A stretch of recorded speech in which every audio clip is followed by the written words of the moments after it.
Oui, Ayata, je suis actuellement dans la nef de l'hôpital. Vous le voyez, une nef qui a été débarrassée des lits des patients et qui va reprendre doucement sa fonction initiale. Je suis accompagnée de deux éminents professeurs et médecins. Le professeur Pierre Carly, chef du service anesthésie à l'hôpital Necker et directeur médical du SAMU Paris. Bonsoir. Bonsoir. Et le docteur François Braun, médecin-chef des urgences au CHR de Metz et président du SAMU Urgences de France. Bonsoir. Monsieur Pierre Carly, je vais m'adresser d'abord à vous pour savoir pourquoi, qu'est-ce qui a motivé déjà cette opération exceptionnelle ? Eh bien, cette opération, elle fait partie d'un tout. Elle fait partie de la lutte contre le Covid, où on va créer un mur pour se défendre. Ça commence par des choses que vous connaissez, la vaccination. Mais elle prend du temps à se mettre en œuvre. C'est aussi une possibilité très importante de confinement. C'est très dur. Et c'est quelque chose qui est aussi difficile à faire. C'est aussi augmenter les capacités de toutes les équipes. Et le travail ici, dans cette nef, vous le savez, du CHPF a été formidable dans le contexte. Mais à un moment, toutes ces mesures conduisent à un point qui est la saturation des réanimations. Même si on en augmentait par 3 ou 4 la capacité, à un moment, il va falloir changer cette pression. Ce moment, c'est le moment où nous mettons en place les transferts. C'est ce que nous avons fait en métropole, c'est ce que nous avons fait à La Réunion et plus récemment aux Antilles. Alors justement, le pic est derrière nous, donc pourquoi ne pas être venu durant ce pic justement Mais nous ne parlons pas du même pic, il y a des pics. Une première bataille a été gagnée sur le terrain, la bataille de l'accueil. Maintenant, à l'hôpital et dans les centres de soins, il y a des patients qui vont encore, pendant plusieurs semaines, continuer à s'aggraver. La pression sur les réanimations ne va baisser que très lentement. Il faut l'aider. L'aider pour les patients. Ça va leur permettre d'avoir des soins de bonne qualité, les plus proches possibles de ce que l'on peut faire dans des circonstances normales. Ça va aussi permettre au CHPF de très vite reprendre son rôle fondamental de centre hospitalier de cette région du Pacifique, où il est responsable de tous les parcours de soins. Quel est le profil des patients qui vont partir ? Combien sont-ils ? Quel est leur profil à ces patients ? Vous pouvez nous répondre, docteur ? Alors, ce sont tous des patients de réanimation, bien entendu. Ce sont des patients qui sont endormis, qui sont sous machine. Ce sont donc des patients graves. Il va y avoir entre 8 et 10 patients.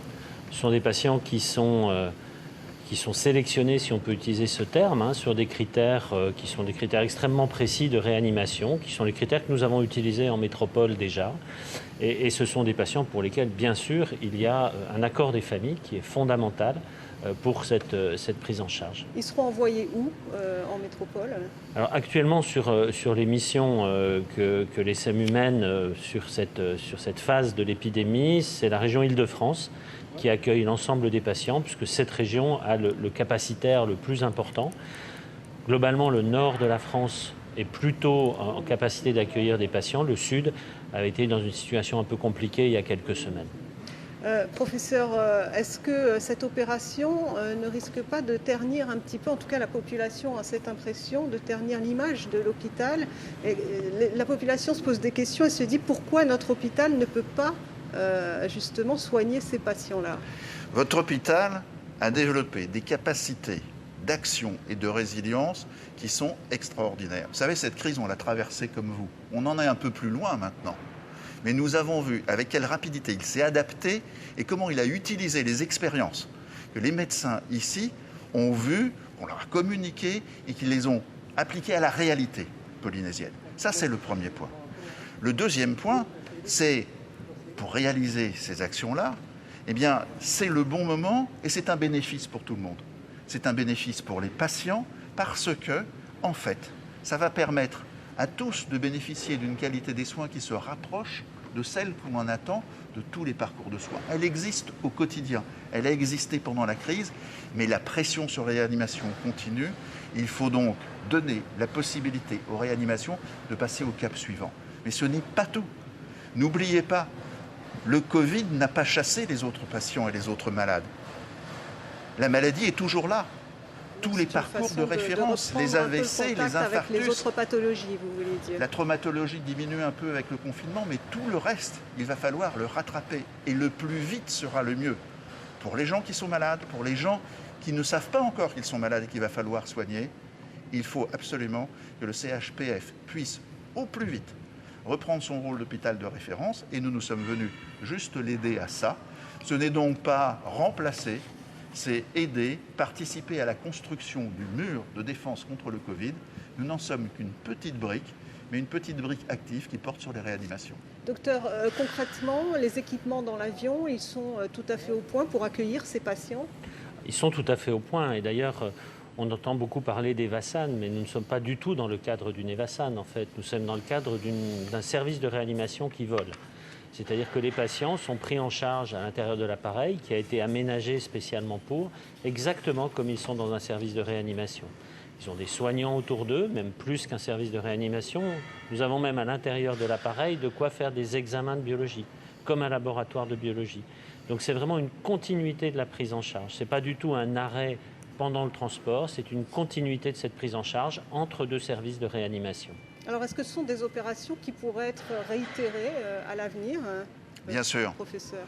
Aujourd'hui, soyons clairs, ce que nous faisons, c'est montrer que le concept de pouvoir se projeter et venir aider, loin de la métropole, mais dans des endroits où il existe déjà une médecine française de qualité, eh bien c'est un concept que nous partageons tous.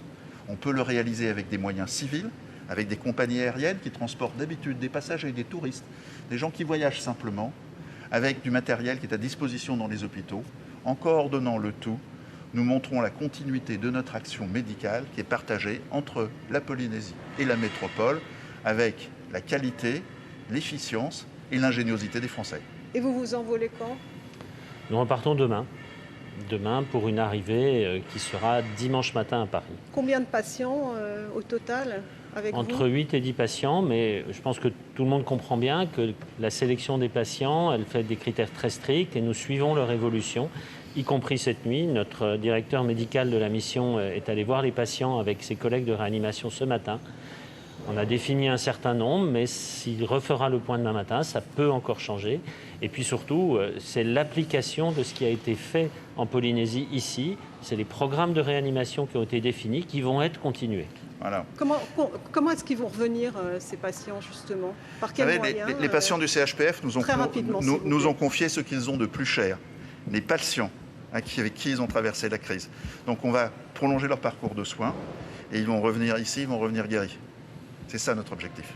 Messieurs, je vous remercie beaucoup. Voilà, nous étions en direct de l'hôpital du Taoné avec ces deux éminents professeurs et docteurs qui repartent demain avec des patients polynésiens pour la métropole. Ayata. Merci.